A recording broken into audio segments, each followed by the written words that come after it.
Bonjour, bienvenue chez American Car City Classic, je suis Olivier et aujourd'hui je vais encore vous présenter une bien belle voiture, relativement commune aujourd'hui, parce que tout le monde veut ça, mais malgré tout de plus en plus difficile à trouver en bel état. Comme vous l'avez pu le reconnaître, là on a une Mustang de 1966 cabriolet. Alors je vais vous montrer un petit peu les spécificités de voiture, pourquoi est-ce qu'on l'a ramenée elle et pas une autre. Mais avant tout, considérez que les cabriolets, il n'y en a pas tant que ça de belles. Dans le monde de la Mustang, tout le monde en veut. Et il y a beaucoup de demandes, il y a peu d'offres en fait. Enfin, peu d'offres. Il y a peu d'offres belles. Belles, conformes, en bel état, pas maquillées, pas bidouillées, etc. Enfin, ceux qui nous connaissent le savent. Alors, pour un bref retour historique, en 1966, il y a eu 607 568 Mustang 66 au total fabriqués, coupé, cabriolet, fastback.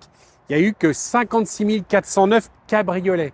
Ça représente à peu près 12% de la production. Donc il n'y en a pas eu tant que ça à l'échelle industrielle, à l'échelle de la production américaine. 607 000, c'est énorme, surtout à la fin des années 60. Donc on en retrouve encore, hein, il n'y a pas de secret, on en retrouve encore. Maintenant, en retrouver des scènes qui ressemblent encore à quelque chose avec leur moteur d'origine, etc. Là, c'est déjà beaucoup plus difficile. Aujourd'hui, c'est des voitures qui valent de l'argent.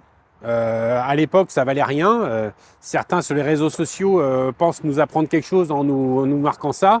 Oui, bien sûr, c'est vrai.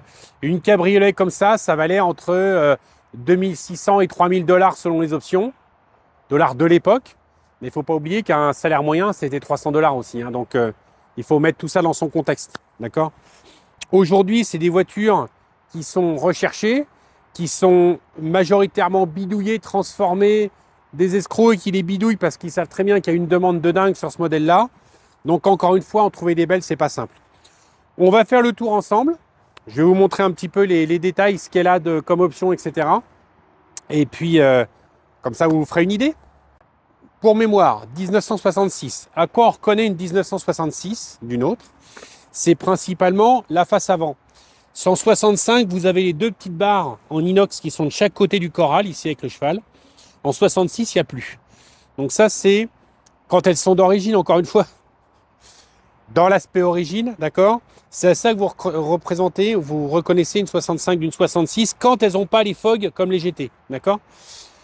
Alors celle-ci, donc, c'est une 66. Dans ses numéros, elle correspond à Vintage Burgundy. Donc c'est un Bordeaux. Alors là, la teinte n'est pas exacte, faut reconnaître. Elle tire entre le Candy Apple Red et le Vintage Burgundy. Par contre, dans ses numéros, c'est une Vintage Burgundy. Ce qui est pas plus mal qu'elle soit comme ça, parce que le Vintage Burgundy, dans sa teinte exacte, c'est un espèce de violet. Ça plaît pas, c'est pas au goût de tout le monde. Là, le rouge foncé est quand même beaucoup plus attrayant, je dirais, d'un point de vue commercial. C'est ce qui plaît à tout le monde. Donc là, on est dans une très belle config, c'est-à-dire qu'on a par exemple les freins à disque d'origine, c'est pas les quatre tambours, c'était une option à l'époque, c'était une option qui était chère.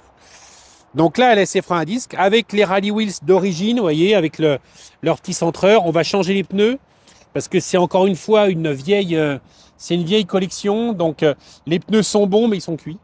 Donc j'ai racheté 4 pneus et puis on mettra le liseré blanc autour qui sera plus joli et raccord avec l'époque.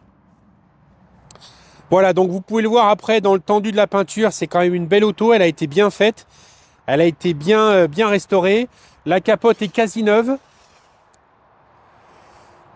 même dans ses coutures, etc., tout c'est bien fait. L'arrière c'est pareil, elle n'est pas avachie sur ses lames de ressort affaissées, elle est bien droite, pareil, rallye wheels arrière. Cette petite décoration là qui était spécifique à 66 aussi, c'est un petit accastillage qu'on n'avait pas en 65. Après quelques visions d'ensemble, la double ligne d'échappement aussi c'était une option. Elle sortait en simple ligne même en V8. Donc là on est sur une cote C. Donc 200 chevaux, 4 litres 7, 200 chevaux, on va regarder après. Voilà donc la trappe à essence qui est ici d'origine, hein, d'accord. L'autre côté, pareil, la voiture, elle présente vraiment très très bien.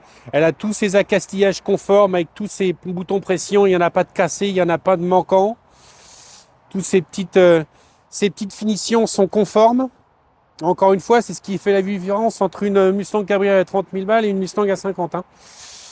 Là, pareil, au niveau de l'intérieur, vous voyez, on va regarder, on va la décapoter, puis vous pourrez voir l'ensemble. On a encore quelques petits travaux à faire. On va changer les panneaux de porte parce qu'ils sont un peu abîmés, ils accusent l'âge. Bon, c'est partie du jeu. Hein.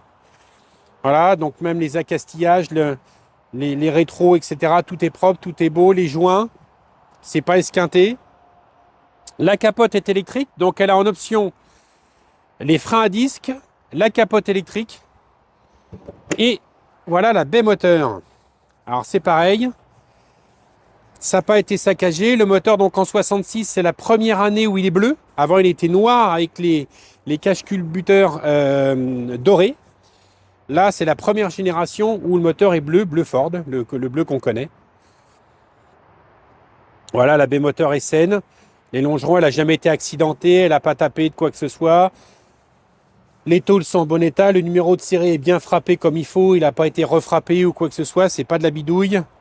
Elle a été bien peinte correctement, les vis qui tiennent les ailes ne sont pas peintes de la couleur de la carrosserie comme on voit partout.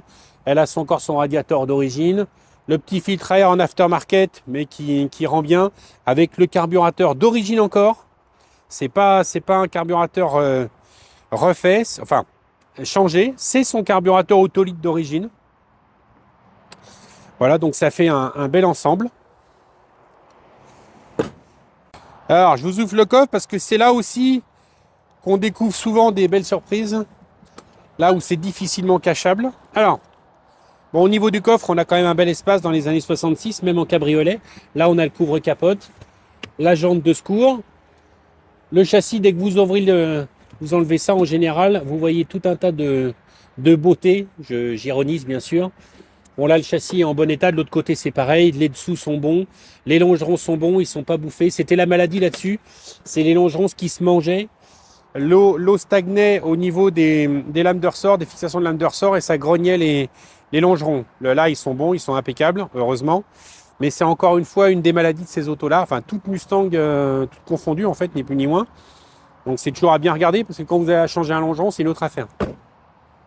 Encore une fois, voiture à 30 000, voiture à 50, d'accord? On va la décapoter. Hop.